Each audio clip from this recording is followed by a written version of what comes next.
The Hall of Judgment on Seraph Prime was carved from living crystal, its facets glowing faintly as though reflecting the shame of the one standing trial.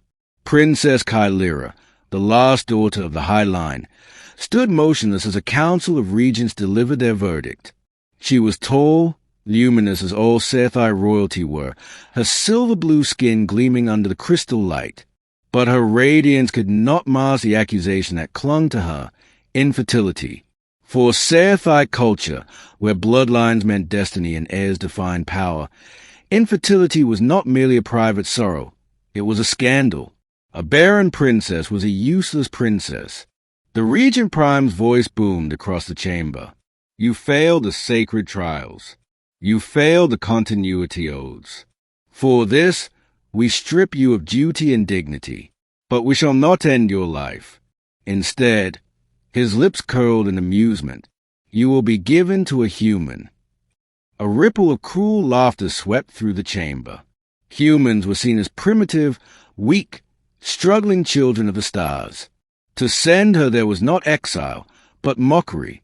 Perhaps among the lesser species, the regent added, you will learn what it is to be irrelevant. Kylira kept her head high as they escorted her to the starship. She would not cry for their entertainment. But inside, something broke. The beginning, a joke played too cruel. Her vessel touched down on Earth in the quiet countryside outside a human settlement. They left her there without ceremony, no attendants, no guardians, just a sealed document declaring her present a gift from the sci-fi to the humans. The humans did not know what to do with her. Some saw her as a political envoy, others a curiosity. Eventually, she was placed under the supervision of Dr. Adrian Hale, a young biologist working for an interstellar cultural exchange program. Adrian was not what she expected. He was no mocking jailer, no cruel captor. Instead, he was curious, quiet, and endlessly patient. I don't care what the council thinks of you, he said one evening as they shared food under Earth's setting sun. I just want to understand who you are. What makes you, you? Kylira was startled. No sci-fi had ever asked her such a thing. But she said little. At first, her days passed in silence and detachment. She spent hours staring at the skies, remembering the crystal halls, the way her people had looked at her with disdain. Adrian would sometimes leave books by her side, or bring her flowers from the meadows. Slowly, she began to respond, first with nods, then with questions. How do humans endure failure? She asked him one night. He gave a small smile. We fail all the time. What matters isn't the failure, it's what comes after, who you become because of it. His words lingered. The middle, seeds of belonging. Weeks turned into months. Kylira began to help around the research site. Her alien knowledge of biochemistry fascinated Adrian. Together they cultivated hybrid crops, plants that shimmered faintly under starlight, capable of surviving in harsher conditions. Through this work, she felt something she had never known at home. Purpose. Not as a princess expected to produce heirs, but as a person whose mind and hands could shape a better tomorrow. And with Adrian, a quiet bond formed. He treated her not as an experiment, not as a discarded royal, but as someone equal. His laughter reached her in ways the crystalline holes of Seraph never had. His touch, hesitant at first when their hands brushed over shared tools, sent tremors through her.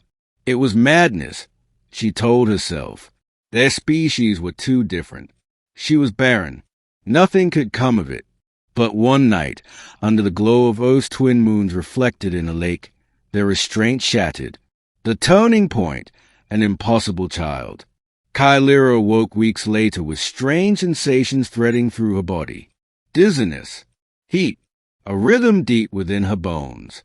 Adrian insisted on running tests. What he discovered left him speechless. Kylira, he whispered, staring at the results. You're pregnant. She laughed bitterly. That is impossible. The council's tests, decades of them, prove me incapable. Yet it's true. His voice shook with awe. Your body rejected sci-fi partners, but with me, it's different.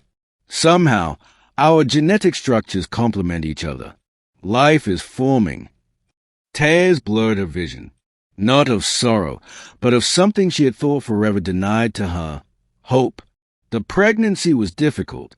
Her body was not prepared, and the hybrid child strained her strength. But Adrian stayed by her side, tending her, soothing her fears. The humans around them rallied, amazed and protective. Months later, under a sky streaked with auroras, Kylyra gave birth. The child's cry rang clear and strange, human and alien at once. She held her daughter close, trembling. The infant's eyes glowed faintly, tiny constellations in her gaze. "She is proof," Kylyra whispered, "that I was never barren, only waiting for the right bond."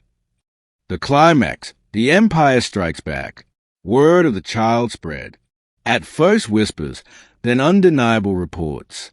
The sci-fi Empire could not ignore it. Warships descended on Earth, blotting out its skies. The regent demanded Kylyra's return, without the human, without the child. But Kylyra was no longer the ashamed princess they had cast aside. She was a mother. She stepped out before the sci-fi delegation with her daughter in her arms, Adrian at her side.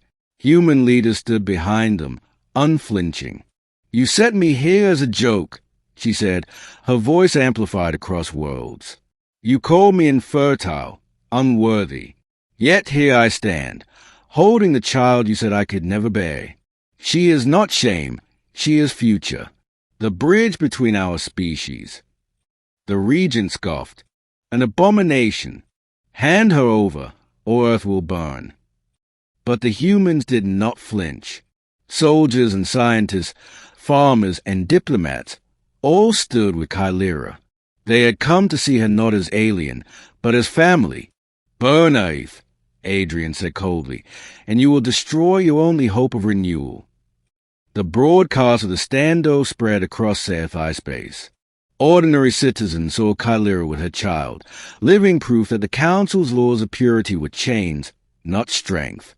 Movement stirred. Whispers of rebellion. The regents faltered. To kill Kylyra now would not erase her, it would immortalize her. They retreated, their authority fractured. The ending, a new dawn. Years passed. Kylyra no longer lived as a discarded princess, but as a mother and leader. She worked with Adrian and human scientists to forge new paths of coexistence. Her daughter, Lyra, grew radiant, embodying both legacies. When at last Kylyra returned to Seraph, not in chains, but as an honored guest, crowds filled the crystalline plazas. No longer did they laugh. They knelt. Kylyra lifted Lyra high. "You tried to erase me. Instead, you gave me the chance to bring forth tomorrow. This child is not shame. She is hope." The Empire could never go back. And on that day, Kylyra realized the cruelest joke the Council had ever played had turned into her greatest gift.